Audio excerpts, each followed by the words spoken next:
Wow, how about that? Here we are again. Seems like just yesterday. Well, it was last week that I had a chance to talk to Bobby DiBiasio with the Cleveland Guardians, but he is here again with us this morning. And good morning, Bob. How are you?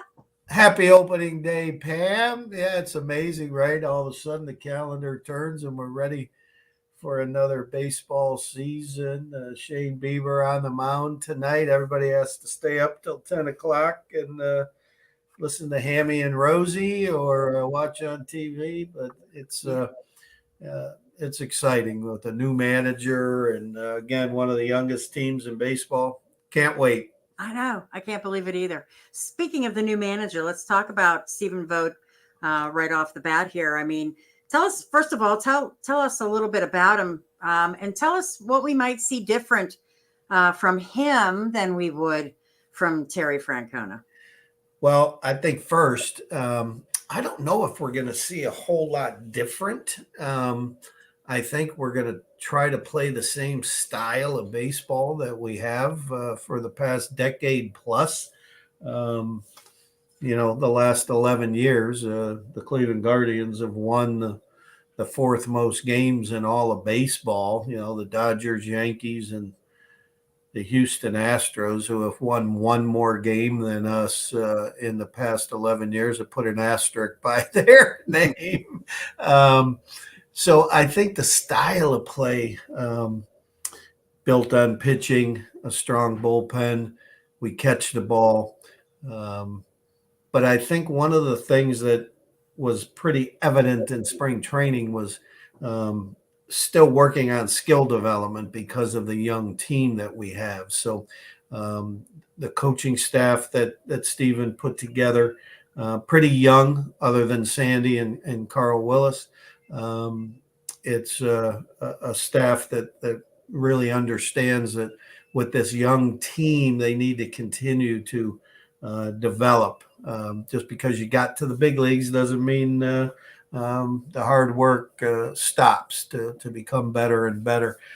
Interestingly, he's in Oakland. That's the team that he played for the most and was an all-star with, and the fond memories, especially his last at bat when his children introduced him over the PA system in his final at bat, and then he hit a home run in his final at bat. So he's pretty excited to be back in Oakland for a 4-game series. Then we go to Seattle for 3 and then Minnesota for 3 before heading home to Chicago in a solar eclipse.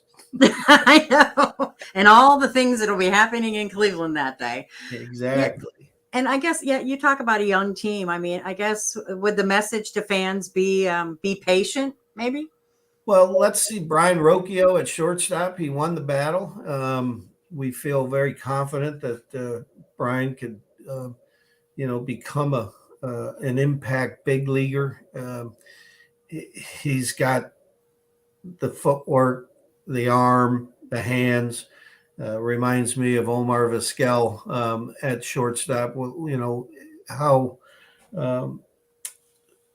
consistent he will be offensively. Every young player has to go through some up and downs. Tyler Freeman winning the center field job was probably the biggest surprise in spring training. Former number 1 draft pick and a shortstop by nature, but like many shortstops turned center fielder. So it's going to be interesting to see how our offense becomes consistent, because again, we're going to pitch it well, we're going to catch it well. For us, it's how consistent our offense can be. Yeah. We were talking in the studio, Billy and I, and wondering, when's the last time that the Guardians have opened the season at home? And is it because of the weather that they don't? Well, yes, I think our baseball guys would prefer to just wait a little bit. 10 games is a lot. That's rare. That is very, very rare. I remember in the old days, this is year 46 for me. I remember in the old days, Gabe Paul back in the late 70s, early 80s, didn't want to be on the road for any more than 6 and wish to only be on the road for 3, because back then you didn't want to come home 1-5 and get the season started. Yeah. So you just wanted to get your home schedule rolling. But to be on the road for 10, simply because we did petition Major League Baseball a few years ago, thinking that how historic it would be for us to have opening day on the same day as the solar eclipse. Since the next one coming across the path of totality in our region is until 2444, Yeah. we thought this would be a rather historic way to start a baseball season. Right. Okay. That makes sense now. That makes sense. Yeah. Oh my gosh. So you're all, and I suppose you're like we are, we're all getting ready for that day. Yeah, because it's going to be crazy, right? It is. The city of Cleveland, we've been in constant contact with NASA and the city of Cleveland, expecting, I've heard anywhere from 125, 150,000, maybe 200,000 descending on downtown Cleveland. Can't get a hotel room. I think Pittsburgh is the closest place you can get a hotel room for that day. We're opening the gates if you're lucky enough to have tickets, and we still have a few left if you want to be part of the ballpark pass that we have for only $49. You get every game for a month. So the ballpark pass, the monthly pass, that includes opening day. So there's still a few of those available. CleGuardians.com is the place to go to find all that out. But we're going to open the gates at 2:00. First pitch is until 5:10. People will be able to leave the ballpark and walk around, hang out downtown if they want, and then come back for the ballpark or for the ball game. So can't wait. While it's going to be absolutely nuts, that's what a big city's all about. Yeah, because you have women's Final Four happening that weekend, and just all kinds of good stuff.